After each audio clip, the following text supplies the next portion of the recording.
এ মুসলমান ভাইরা আমার, হযরত ফুযাইল ইবনে আয়াজ রাহমাতুল্লাহ আলাইহি তার প্রথম জীবনে ডাকাতদের সর্দার ছিলেন। মাথায় পাগড়ি ছিল, মুখে দাড়ি ছিল, হাতে তসবিহ ছিল, নদীর পাড়ে কুরের ঘর ছিল, ইবাদতখানা ছিল, জায়নামাজ ছিল, 5 ওয়াক্ত নামাজ ফুযাইল ইবনে আয়াজ ডাকাত হয়েও জামাত বন্দী হয়ে নামাজ আদায় করেছে। তার সদস্যগুলি কি নামাজ না পড়লে শাসন করত, চার্জ করত, যারা ডাকাত সদস্যরা আছে তাদেরকে চার্জ করত। কিন্তু মুসলমান ভাইয়েরা, একটা বণিক বাণিজ্যিক কাফেলা যাইতেছে, একজনের জবান থেকে উচ্চারণ হয়ে গেছে, ألم يأن للذين آمنوا أن تخشع قلوبهم لذكر الله।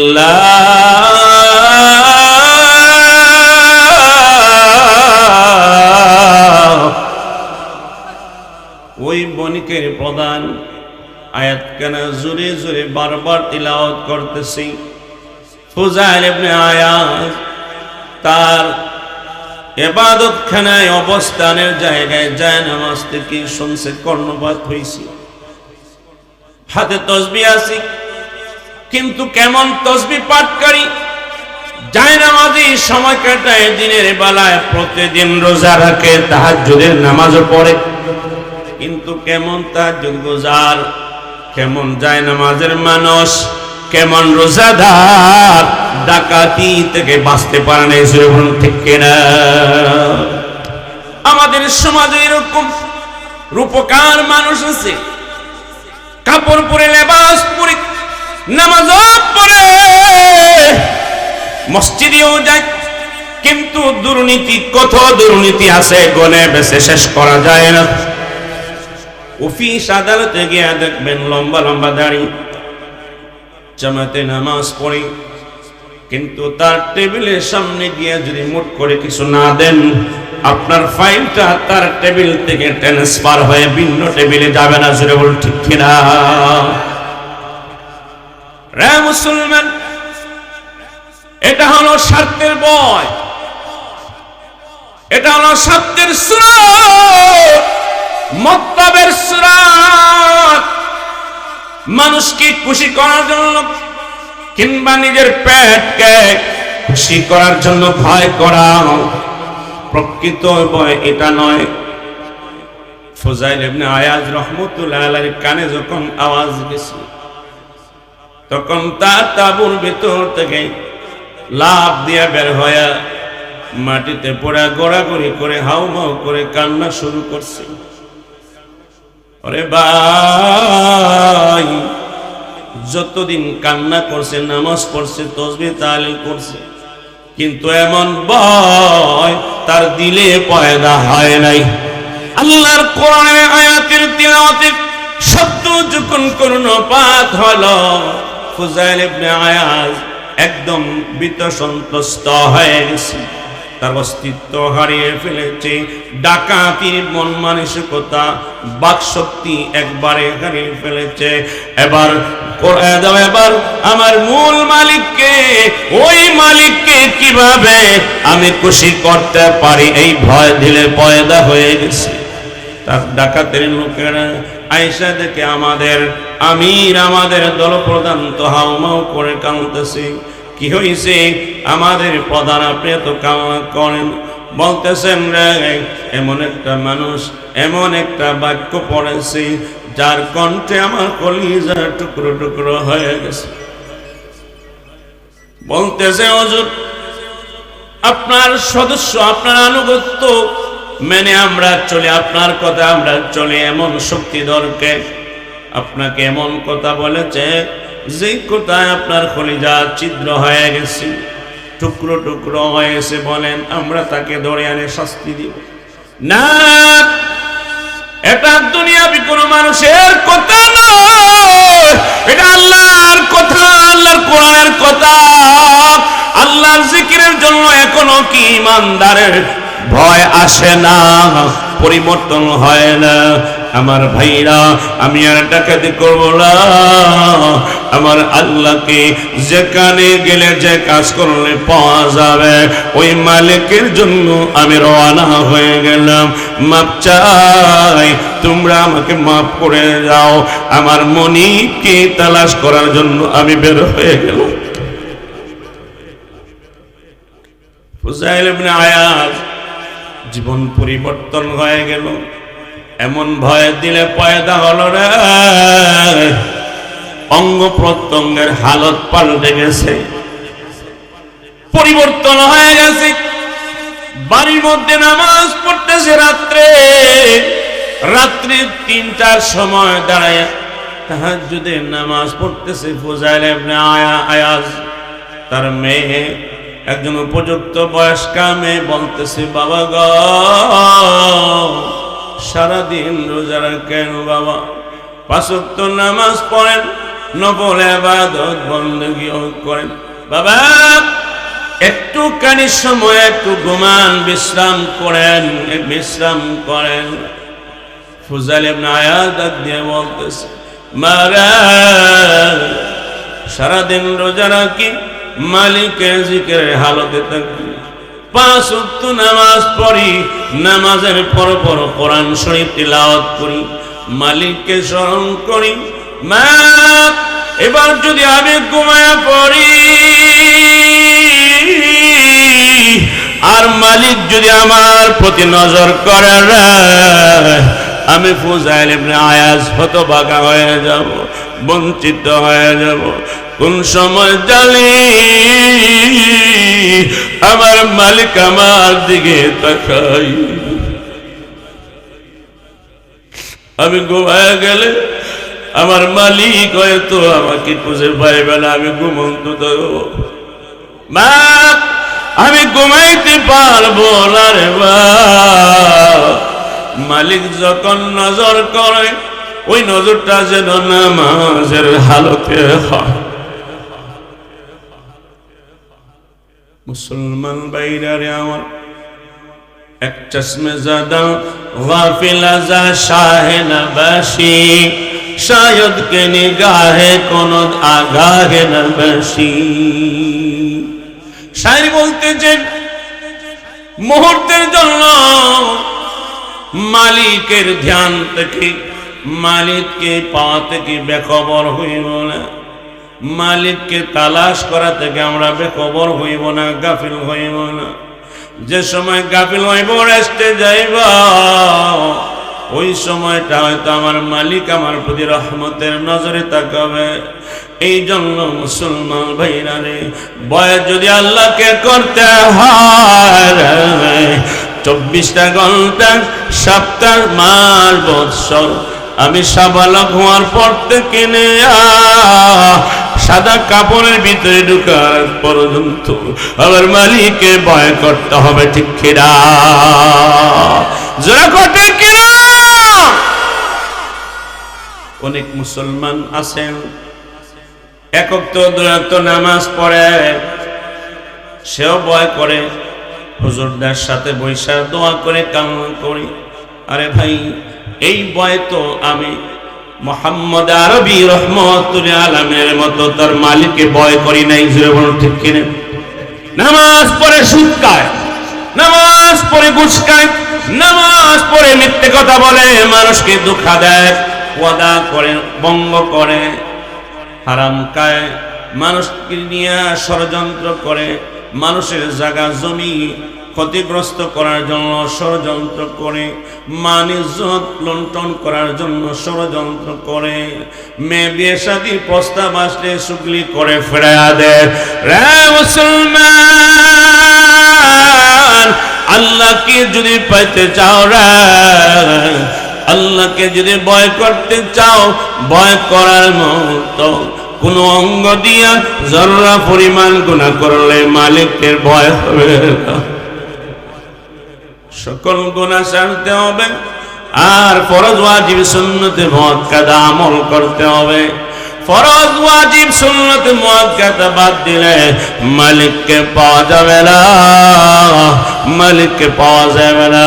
দৈনিক 2 ওয়াক্ত 3 ওয়াক্ত 1 ওয়াক্ত নামাজ পড়ে, সপ্তাহে জুমাবারে নামাজ পড়ে, বৎসরে 1 মাস রমজান মাসে ইবাদত করে, শবে বরাত আর শবে কদরে চিল্লা পাল্লা করে কপাল ফাটায়া চোখ বাসায়া বুক বাসায়া কানলে ওই চোখের পানি মালিককে রাজি খুশি করা যাবে না। ঠিক কিনা রে মুসলমান? এই জন্য আল্লাহ রাব্বুল আলামিন বলেন, ইয়া আইয়ুহাল্লাযীনা আমানু তাকুল্লাহ,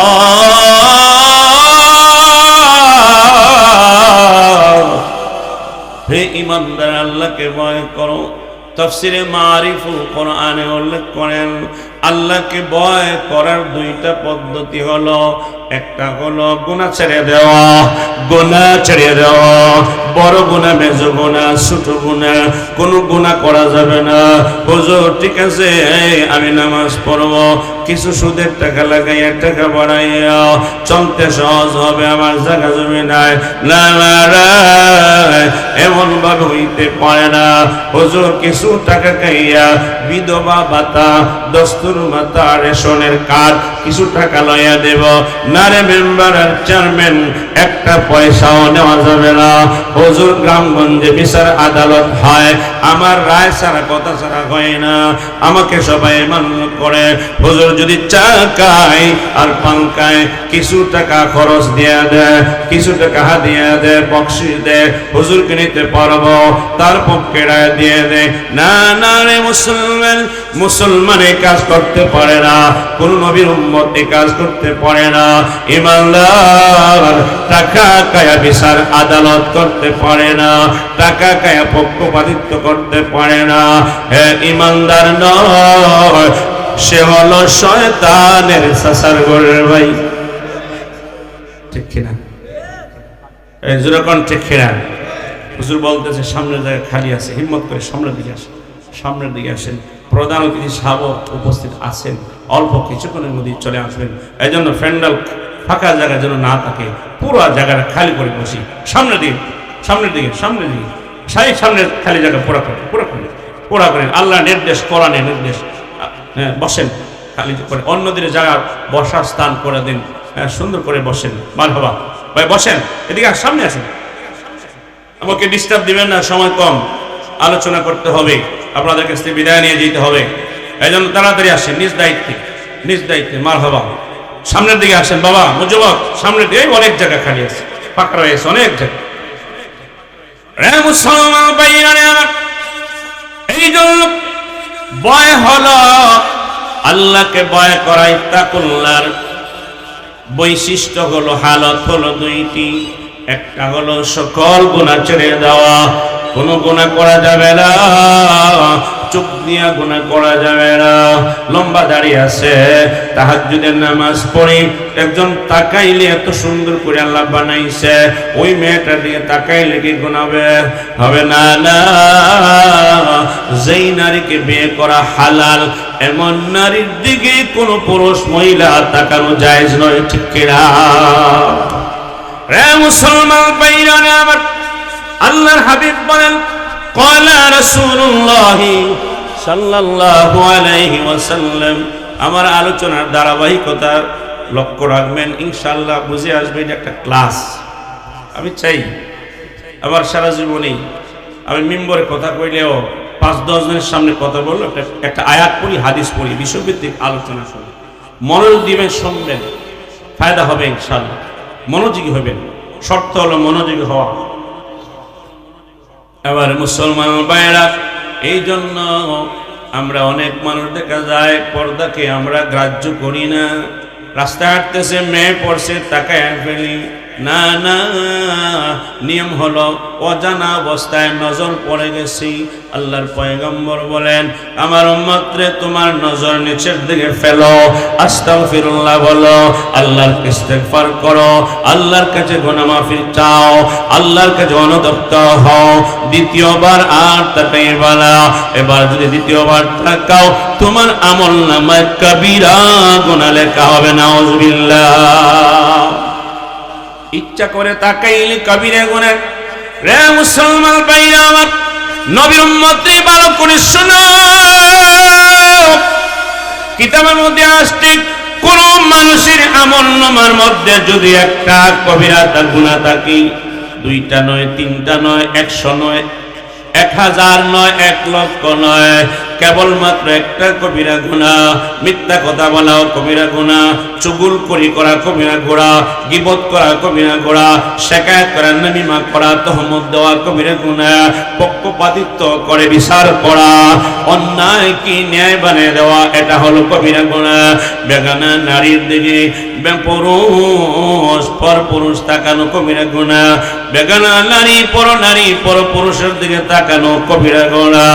মুসলমান ভাইরা রে, এই জন্য কিতাবে আসছে কারো আমলনামায় যদি একটা কবিরা গুনাহ থাকে রে, বাইতুল্লাহ শরীফে হজ করলে তার হজ কবুল হবে না, হজ করলে তার হজ কবুল হবে না, তোয়াফ করলে তার তোয়াফ কবুল হবে না, তোয়াফ করলে তার তোয়াফ কবুল হবে না, নামাজ পড়লে ওই নাফরমানে নামাজ কবুল হবে না, এই নাফরমানে নামাজ কবুল হবে না।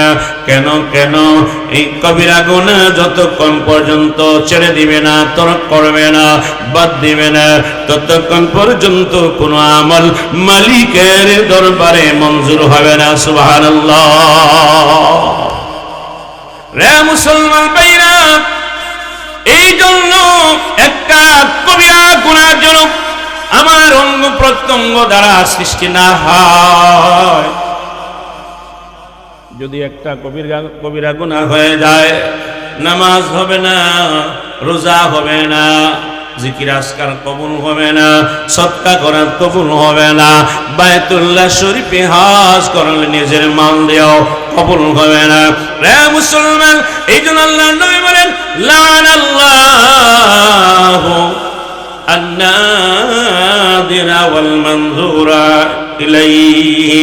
আল্লাহ নবী বলেন, বেগানা পুরুষ বেগানা নারীর দিকে তাকাইল, আল্লাহ পাকের লানত।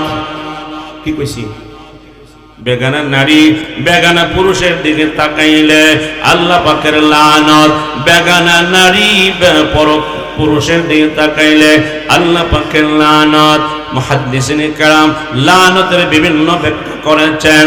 উল্লেখযোগ্য একটা ব্যাখ্যা হলো, আমার কাছে এটা পছন্দনীয়, তাজকিয়াতুন নুফুসের রুহানি জগতের ডাক্তারদের কাছে এই ব্যাখ্যাটা বড় চমৎকার। কি ব্যাখ্যা রে বাবা? লানতের অর্থ হলো আপনার আমার মালিক আল্লাহ, আপনি আমার মালিক আল্লাহ, আপনি আমার মনি বলেন আল্লাহ, আল্লাহর সাথে সম্পর্ক বিচ্ছিন্ন হয়ে যায়, আল্লাহ থেকে সম্পর্ক বিচ্ছিন্ন হয়ে যায়, আল্লাহর রহমতের নজর থেকে মাহরুম হয়ে যায়, বঞ্চিত হয়ে যায়, আল্লাহ পাকের নসরত থেকে বঞ্চিত হয়ে যায়, আল্লাহ পাকের মদদ থেকে বঞ্চিত হয়ে যায়, আল্লাহ পাকের ফজল থেকে দয়া অনুগ্রহ থেকে বঞ্চিত হয়ে যায়। যে মুসলমান আল্লাহ থেকে দূরে চলে গেল, আল্লাহ থেকে বঞ্চিত হয়ে গেল, এই ব্যক্তির নামাজ কেমনে কবুল হয়, এই ব্যক্তির রোজা কেমনে কবুল হয়, এই ব্যক্তির সাজদা কেমনে কবুল হয়, এই ব্যক্তির কান্নাকারি কেমনে কবুল হয়, ওই ব্যক্তির চোখের পানি কেমনে কবুল হয়, ওই ব্যক্তির তাহাজ্জুদের নামাজ কেমনে কবুল হয়। মুসলমান ভাইরা, এই জন্য সকল প্রকারের গুনাহ থেকে আমার অঙ্গ প্রত্যঙ্গকে বাঁচাতে হবে। জোরে বলুন ঠিক কিনা? জোরে বলুন ঠিক কিনা? চোখের হেফাজত করবো তো ইনশাআল্লাহ? কথা কয় না? করবো তো? করবো তো? চোখের হেফাজত করবো তো ইনশাআল্লাহ? যদি না করি আল্লাহর গজব পড়বে, অবধারিত আল্লাহর গজব, অশান্তি হবে। মসজিদে গেলে শান্তি মিলবে না, নামাজ পড়লে এক মানুষের দেখা যায় শান্তি নাই, ওয়াজের ময়দানে বসলেও শান্তি নাই, কোরআন তিলাওয়াতে শান্তি নাই, বাইতুল্লাহ হজ করতে গেছে হুজুর শান্তি লাগে না, মসজিদে গেলে হুজুর শান্তি নাই, খালি কুটকুটি অশান্তি হতাশা। কারণ তার জিন্দেগির মধ্যে নামায় আমলের মধ্যে গুনাহ আছে। জোরে বল ঠিক কিনা? ক্যান্সার রোগে যেভাবে অশান্তিতে পালায়, ডায়াবেটিক রোগে যেভাবে অশান্তিতে পালায়, তার যে কোটি কোটি গুণ মানব ভাবে, তার যে কোটি কোটি গুণ বেশি। মানুষকে, পুরুষকে, মহিলাকে, যুবকের, যুবতীকে গুনাহ শান্তিতে পালায়, গুনাহ শান্তিতে পালায়। খেতে শান্তি নাই, ঘুমাইতে শান্তি নাই, কথা বলতে শান্তি নাই, কাপড় পরতে শান্তি নাই, বাজারে যাইতে শান্তি নাই। একমাত্র শান্তির কারণ হলো গুনাহ। জোরে বলুন ঠিক না? এই জন্য মুসলমান ভাইরা আমার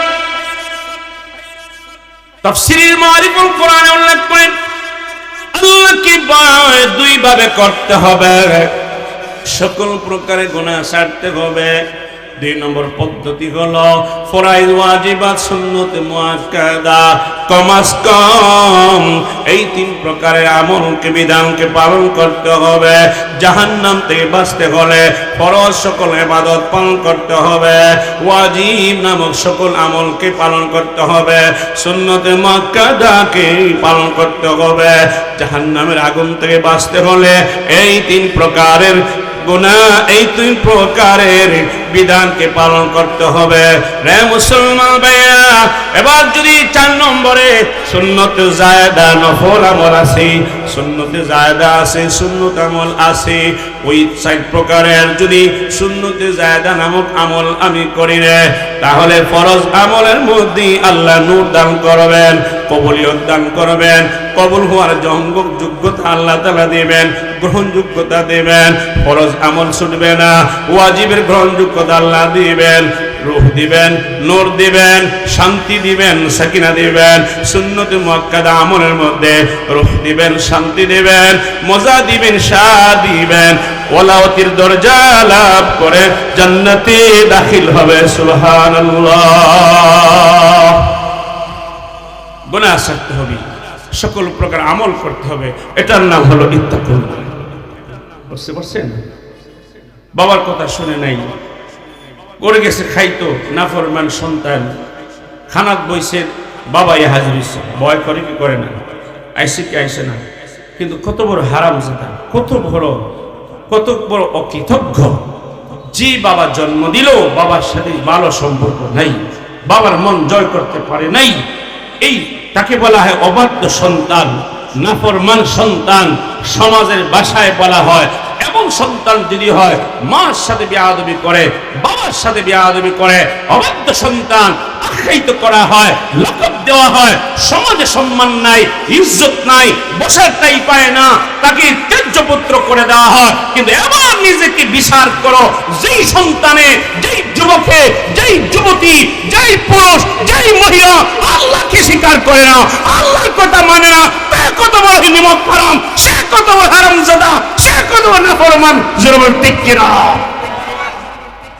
কত বড় হারামজাদা, কত বড় নিমক হারাম, কত বড় জালিম। মালিকের জমিনে চলে, মালিকের অঙ্গ প্রত্যঙ্গ ব্যবহার করে, ব্রেন ব্যবহার করে, চোখ ব্যবহার করে, জবান ব্যবহার করে, পা ব্যবহার করে, বাক শক্তি ব্যবহার করে, মালিকের গোলামি করে না, তার মতো নিমক হারাম জালিম এই জমিনে হতে পারে। ঠিক কিনা?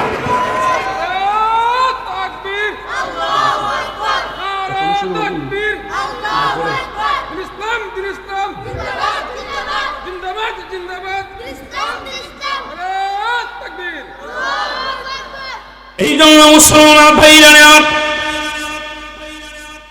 এর চাইতে জালিম হতে পারে না। মুসলমান যুবকের গায়ের মধ্যে যদি নবীর সুন্নাহ মতো লেবাস থাকে না,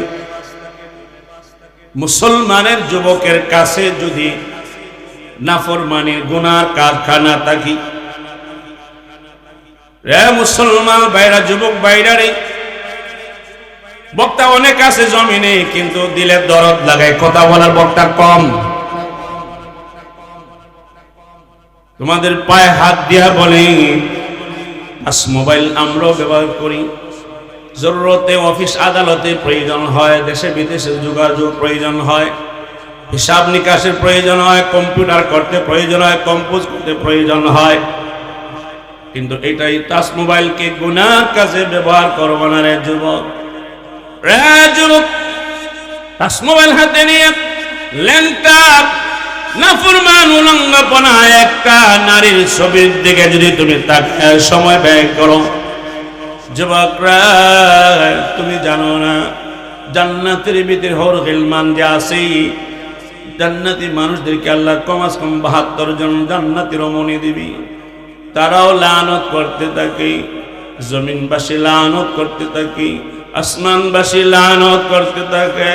তুমি হয়তো দেখো না, তুমি হয়তো দেখো না। আল্লাহর হাবিব বলেন, রহমতুল আলামিন বলেন, উম্মত রে তুমি যখন ঘুমাইবা সালাতুল ইশা আমল করে যখন ঘুমাইবা রে, তোমার পাশে একজন ফেরেশতায় তোমার জন্য তাসবিহ পাঠ করে, তোমার জন্য আল্লাহর কাছে তাসবিহ পাঠ করে, তোমার জন্য আল্লাহ পাকের কাছে ফরিয়াদ করে গুনাহ মাফির জন্য, তোমার জন্য আল্লাহর কাছে রহমতের জন্য ফরিয়াদ করে।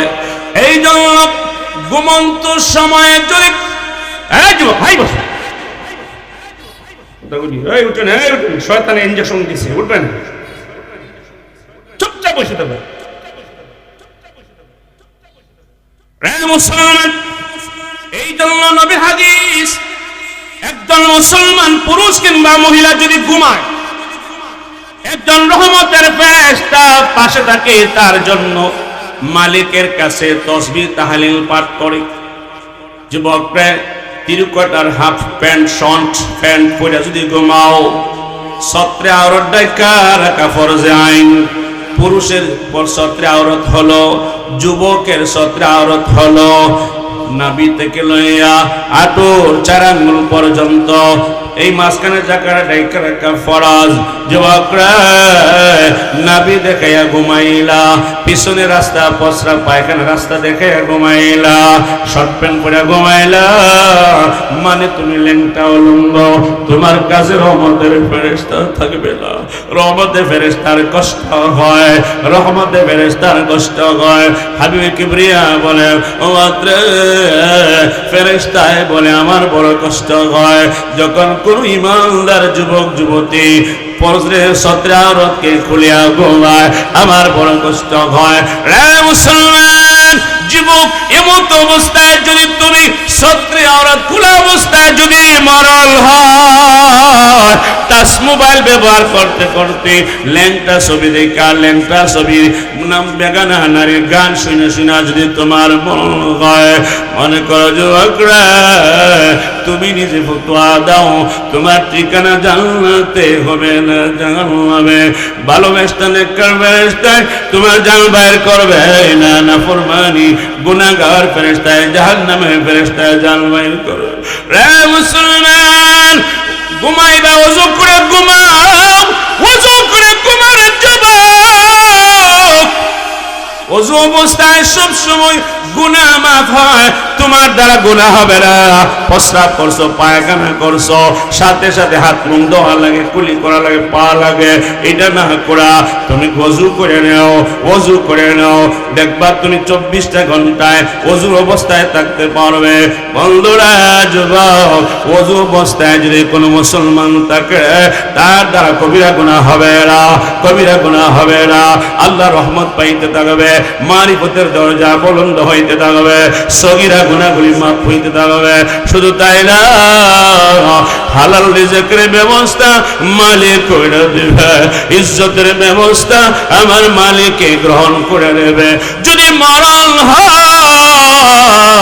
হয়, ওযুর হালতে যদি মরণ হয়, আমার মরণ হবে জান্নাতি মরণ, জান্নাতি মরণ, জান্নাতি মরণ। কবরে রাখলে কবর হবে জান্নাতের বাগান, কবরে রাখলে কবর হবে জান্নাতি বাগান। কবরের নিচে মাটি বিছানা, যদি এমন মরণ হয় রে, তোমার কবরে জান্নাতি বিছানা বিছায়া দেবে। তুমি উলঙ্গ অবস্থায় সিলাই বিন সাদা কাপড় নিয়ে কবরে যাইবা, এটাকে সরাইয়া মহান আল্লাহ বলবেন, ফেরেশতারা জান্নাত থেকে জান্নাতি পোশাক নিয়ে আমার বান্দাকে, যুবককে যুবতীকে, এই বৃদ্ধকে বৃদ্ধাকে কাপড় পরাইয়া দাও, জান্নাতের সাথে সম্পর্ক লাগায়া দাও। ঘোষণা দিলেও আমি আল্লাহ তার প্রতি খুশি হয়ে গেছি। সুবহানাল্লাহ। যুবক ওয়াদা করি অ্যান্ড্রয়েড মোবাইল ব্যবহার করবো, গুনাহ থেকে বাঁচবো তো ইনশাআল্লাহ। আল্লামা তকি উসমানী বলছেন, যে অ্যান্ড্রয়েড মোবাইল ব্যবহার করবে, টাচ মোবাইল ব্যবহার করবে, চুপ করে গুনাহ থেকে বাঁচাইতে পারে নাই, তার জন্য জায়েজ না, তার জন্য জায়েজ না। কত বিশ্ব নন্দিত কারি সাহেবদের তেলাওয়াত আছে, গুগলের মধ্যে সার্চ করলে পাওয়া যায়। আপনার সামনে আসবে, তিলাওয়াত শুনেন, মস্ক করেন, হাদিস আছে, কোরআন আছে, তাফসীর আছে, এগুলি করেন দেখেন। হ্যাঁ মুসলমান ভাইরা আমার, আল্লাহ হাবিব রাহমাতুল আলামিন বলেন, সময় আমার হাতে কম, যে আয়াতটা পড়েছিলাম, হাদিসও পড়েছিলাম, সবিস্তারিত আলোচনা করার সময় আমার হাতে নাই। হাদিসের আয়াতের অর্থটা হলো, প্রথম সবক ইত্তাকুল্লাহ, আল্লাহ পাকের সকল ফরজ ওয়াজিব সুন্নাত মুআক্কাদা মানা, গুনাহ ছেড়ে দেওয়া, এটার নাম হলো ভয়। এগুলি করব, আল্লাহর ভয় আসবে। ফরজ মানলাম না, ওয়াজিব মানলাম না, সুন্নত মুআক্কাদা পালন করলাম না, আল্লাহর ভয় আসবে না। যদিও কানলে চোখের পানি আসে, এটা আল্লাহর ভয় আসে নাই, আল্লাহর ভয় আসে নাই, কলিজা পরিষ্কার হয়ে পানি বের হয় নাই। যদি ফরজ পালন করি, ওয়াজিব পালন করি, সুন্নত মুআক্কাদা আমল পালন করে, আমার চোখ থেকে যে পানি নিয়ে আসবে, আমার অন্তরটা কল্পটাকে পরিষ্কার করে দৌত করে চুকির আগা দিয়ে পানি বের হবে। সুবহানাল্লাহ। 2 নম্বরে গুনাহ ছেড়ে দিব। যদি এই 2 কাজ করতে পারি, 2টা সবক পালন করতে পারি, আল্লাহ বলেন ইউসলিহ লাকুম আমালাকুম ওয়া ইয়াগফির লাকুম যুনুবাকুম। আল্লাহ নিজে বলেছেন, 2টা সবক যদি পালন করতে পারো রে, আমি তোমাদের আমলকে পরিবর্তন করে দেব, বেজাল থাকলে শুদ্ধ করে দেব, রিয়া থাকলে সংশোধন করে দেব, গুনাহ থাকলে আমি আল্লাহ ফিস্টারে উল্টাইয়া নেক বানাইয়া দেব, গুনারে নেকি বানাইয়া দেব। অন্য আয়াত দলিল আছে, বাদদালতু সাইয়্যাত হাসানাত, আল্লাহ নিজেই বলেছেন আমি গুনার নেকি বানাইয়া দেব। বন্ধুরা, এই জন্য আল্লাহকে ভয় করার মতো করতে হবে, গুনাহ ছাড়তে হবে, ফরজ ওয়াজিব সুন্নাত মুআক্কাদা পালন করতে হবে, তাহলে আমার গুনাহগুলি আল্লাহ নেকি বানাইয়া দিবে। এটার নাম হলো সংশোধন করে দেওয়া। আর যত গুনাহ করেছিলাম, সংখ্যা যত হোক না কেন, এই জমিন থেকে তুপ যদি আসমানও লেগে যায়, এই পরিমাণ গুনাহ হইল, আপনি আমার মালিক মাফ করে দেওয়ার ওয়াদা করেছেন। সুবহানাল্লাহ। শেষ পর্যায়ে আরেকটা ঘোষণা আছে, ফাকাদ ফাজা ফাওজান আযীমা। অনেক ব্যাখ্যা অপেক্ষা করে এই আয়াতের আলোচনা বুঝে আসতো, শেষ ফলাফলের কথা আল্লাহ বলেছেন ফাকাদ ফাজা ফাওজান আযীমা। অতএব আল্লাহ পাক রব্বুল আলামিন ওই ব্যক্তিকে যত প্রয়োজন আছে, যত পুরস্কার আছে, যত নিয়ামত আছে, আল্লাহ তাকে দান করবেন, পুরস্কার দান করবেন, চাহিদা পূরণ করবেন। পরকালে আল্লাহ তাকে চাহিদা পূরণ করবেন। তার মানে হাসরের মাঠে কিয়ামত আরশে আজিম ছাড়া কোনো ছায়া থাকবে না।